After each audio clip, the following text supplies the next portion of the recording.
Welcome to Audifab. Today's topic is how to play Spotify on your Apple Watch. Let's dive in. Part 1.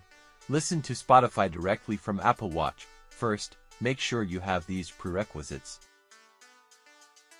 Next, install Spotify on your Apple Watch.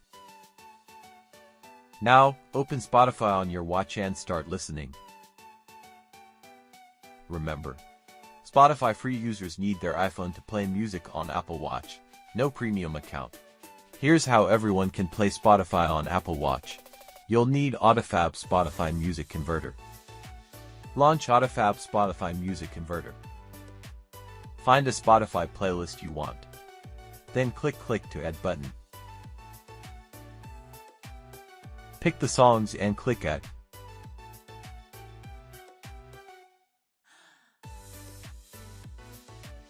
Click Settings to customize your settings.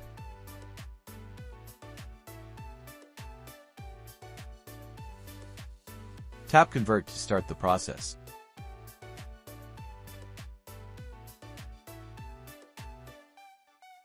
After a few minutes, the folder with your Spotify songs will pop up.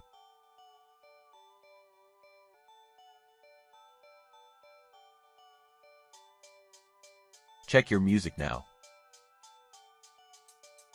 Now, sync the Spotify music to your Apple Watch. Begin by exporting Spotify music to iTunes or Music app. Follow the steps to move Spotify music to Apple Watch via iPhone. Enjoy your music on the go. Subscribe for more tips and tricks.